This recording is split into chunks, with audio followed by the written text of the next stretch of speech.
In the beginning, there was nothing.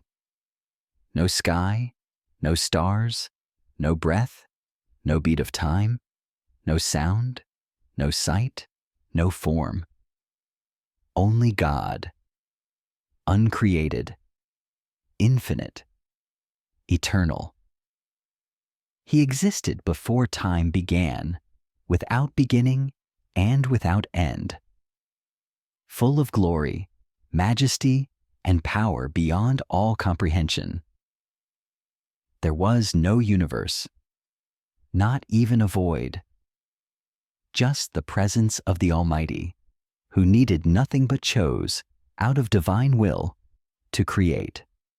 Not from existing matter, but from absolutely nothing. And then, with a single thunderous declaration, "Let there be," existence itself sprang forth. The canvas of reality was stretched. The divine brush of God would now paint upon it the greatest masterpiece ever known, the creation of the world. Day 1, light and darkness. God's first act was light. Let there be light. And suddenly, brilliance pierced the void. For the very first time, light, the very essence of energy and clarity, existed as a direct result of God's voice. This was not sunlight, not yet, but divine light. The radiance that shattered the darkness and revealed that even the nothingness could be illuminated. Then God made a separation. The light was distinct from the darkness. He named the light day and the darkness night. Time had begun. One cycle of light and dark, the first day, the origin of time. Even now, every sunrise echoes that first divine command. Day 2, the sky. On the second day, God shaped the cosmos by crafting the expanse, the sky. He separated the waters below from the waters above, placing a great firmament in between. Imagine the earth still covered in water, chaotic and formless. Then, suddenly, the sky unfolded like a dome, vast, infinite, majestic. Blue skies and swirling clouds above, oceans and rivers waiting below. This division wasn't random. It was preparation. God was building a home, layer by layer. The heavens were set above, stretching out like a canvas that would one day display sunsets, storms, stars, and wonders beyond human comprehension. And this, too, was good. Day 3, land, sea, and vegetatio. On the third day, God spoke again, and the waters below gathered into one place. Where once the world was submerged and wild, now land emerged, rising up from the depths. He called the dry ground land and the gathered waters seas. For the first time, geography was formed: mountains, valleys, coastlines, rivers, and plains. But God wasn't done. The earth wasn't meant to be barren. He commanded it to sprout life, plants of all kinds, grasses soft enough to lay in, flowers bursting with color, towering trees that reached toward the heavens, fruit-bearing trees, vines with seeds, crops with roots, each species perfectly designed, reproducing according to its kind. From the delicate petals of a lily to the dense forests of cedar, vegetation blossomed, and God saw that it was good. The earth was beginning to breathe. Day 4, sun, moon, and stars. On the fourth day, God filled the sky with purpose. He made lights in the expanse, but not just to shine. These were rulers of time and symbols of divine rhythm. He made the sun to govern the day, warm, powerful, and life-giving. He made the moon to guide the night, soft, reflective, and mysterious. And then he scattered stars across the heavens, not a few, but billions, glimmering in patterns, constellations, and galaxies beyond what human eyes could grasp. But they weren't just decoration.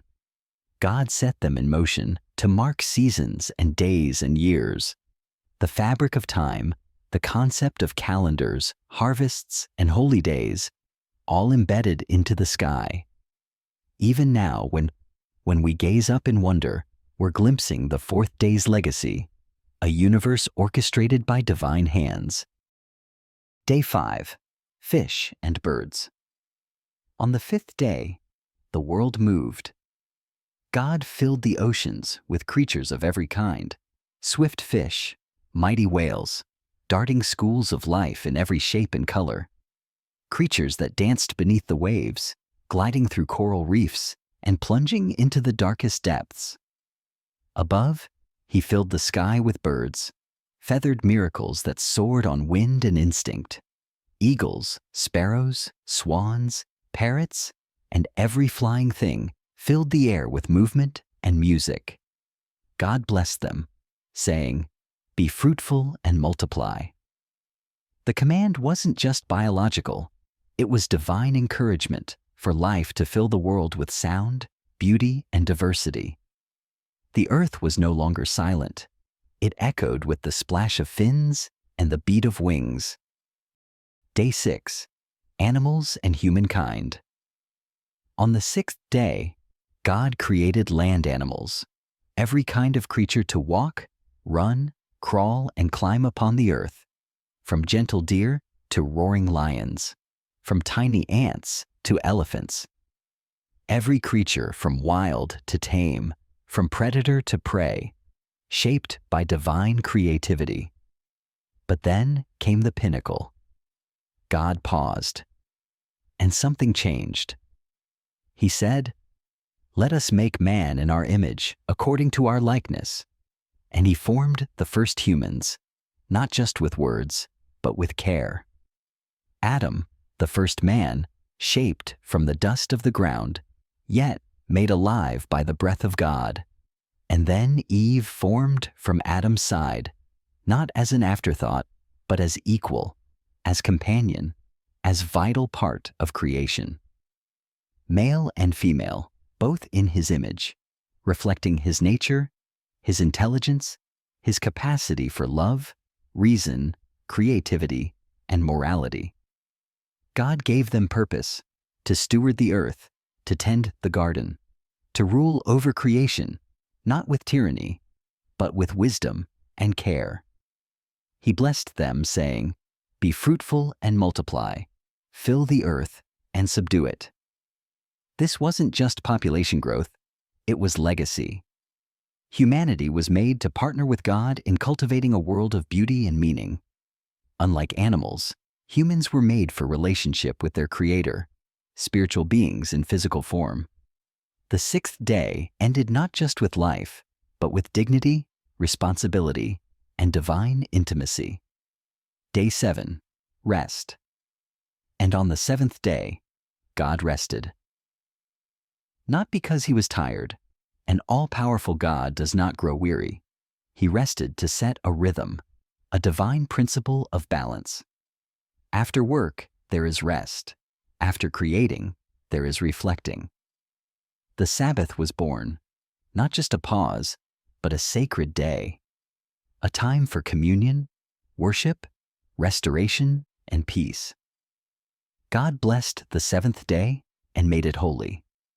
In doing so, he carved a space in time for humanity to reconnect with its Creator. Rest is sacred, not laziness, but wholeness. In just 6 days, the universe had gone from chaos to cosmos, from darkness to light, from emptiness to overflowing life.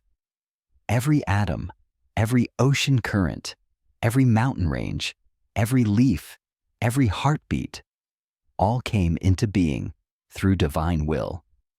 This was not chance, not randomness, not evolution over eons. This was creation by design, carefully orchestrated, beautifully ordered, deeply intentional.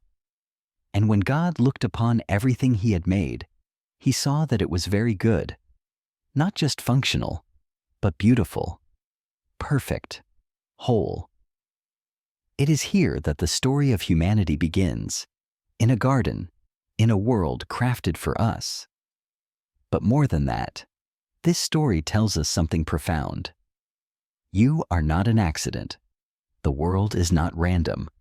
There is a creator, and he has a purpose for everything, including you. This is Genesis, the foundation of all existence, a story of power, of beauty, of divine intention. Not myth, not metaphor, but the truth of how everything began. This is not just the start of the world. This is the beginning of everything.